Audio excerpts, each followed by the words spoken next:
Opencode costs half what Cursor charges, $10 a month versus $20.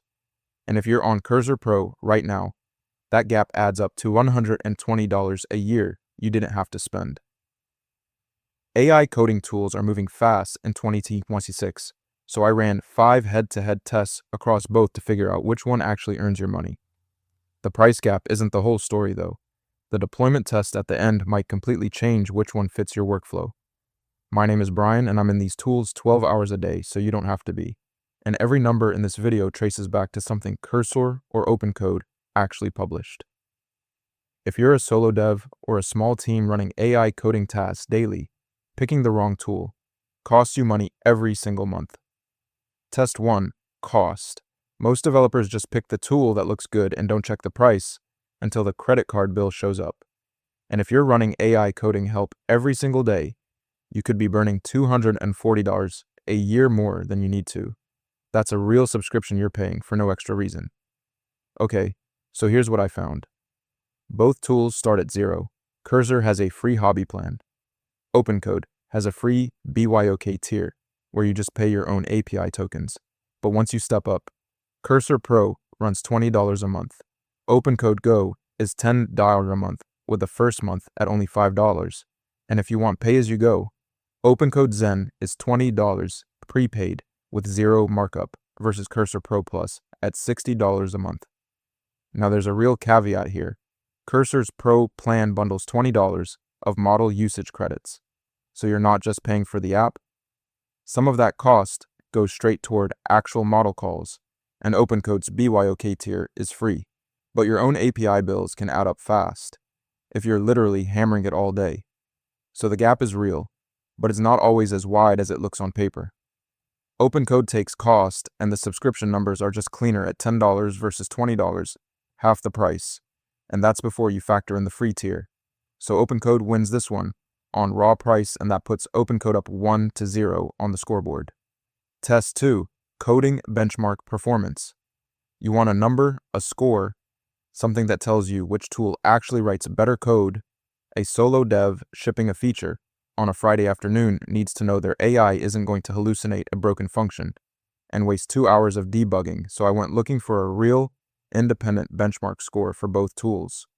What surprised me is how little data actually exists. Cursor runs its own internal eval called Cursor Bench 3.2, and the top score they report is 70.5, but that's for something called Claude Fable 5 Max, a model name I couldn't find confirmed anywhere outside of Cursor's own blog.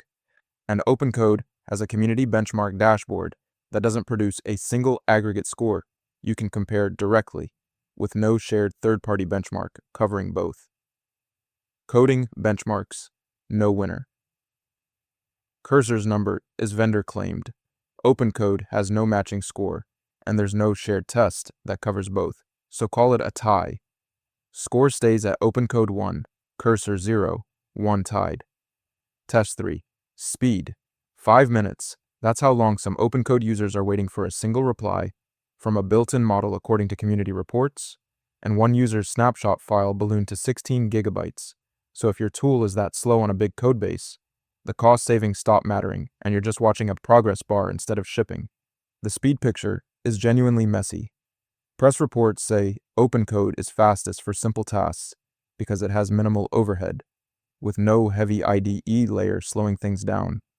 But the same source notes Cursor can drag on large codebases.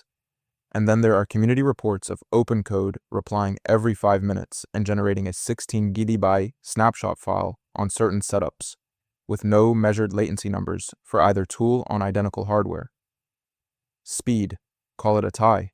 The data pulls in 2 directions at once. Opencode wins on simple task overhead, Cursor wins on worst-case reliability, and there are 0 measured numbers to settle it. So the score is now Opencode 1, Cursor 0, 2 tied. Alright, so cost and speed are done, and Opencode is ahead by 1, but context, limits, and deployment are still coming. And those 2 tests are the ones that could flip the decision for you completely, because how much your tool can hold in memory and where it actually runs changes everything about which one fits your day-to-day workflow. Test 4. Context and output limits. The day your tool runs out of context mid-refactor, it starts hallucinating. It forgets what it already changed, contradicts itself, and you spend an hour untangling the mess. So if you're working on a code base with hundreds of files, you really need to know how much your tool can hold before it starts losing the thread. So here's what I looked at. Cursor's Pro plan gives you $20 of model usage credits per month, which is clearly documented by press sources. And Cursor has a dynamic context discovery feature that reportedly cuts agent token usage by about 47%, which is pretty interesting if true, but I couldn't find any hard numbers published for either tool's actual token limit. Take the 47% figure with a grain of salt. It comes from a blog post, not an independent test. And Opencode's context behavior is described in their docs conceptually rather than with hard limits. You can actually plan around, so neither tool publishes a hard token ceiling. And comparing them on this dimension is kind of like comparing two cars where neither one has a fuel gauge. Context and output limits, another tie. I went in thinking Cursor's credit system would give it a clear edge, but without hard token limits from either side, you can't compare them on the same scale, so both have documented behavior. Neither has published the full picture, and the running score is Opencode 1, Cursor 0, 3 tied. Test 5, deployment and modality. The objection I hear all the time is that both tools run everywhere, so who cares? But if you're context switching between your editor and a terminal agent 30 times a day, that friction adds up. It's not just annoying, and it genuinely slows you down and breaks your focus on the actual code. Both tools cover a lot of the same ground. Cursor is a VS Code fork with AI baked right in, plus a CLI and an iPad app. Opencode is terminal first by design, but also has a desktop app and an IDE extension that works with any editor.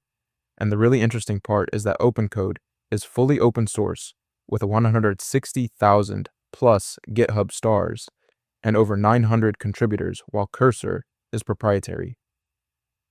Deployment and modality, it's a tie. Opencode covers enough surfaces that neither one dominates. Cursor wins inside an IDE. Opencode wins in a terminal. Both ship desktop and CLI options, and 4 tests tied overall now with Opencode, still holding that one cost win. So here's where Cursor clearly wins. If you live inside an IDE all day, you get AI baked right in with zero context switching. The credit system is clearly documented at $20 a month on Pro, so your costs are predictable, and that dynamic context discovery reportedly cuts agent token usage by about 47%, which matters a lot when you're working on a large code base. And here's where Opencode clearly wins.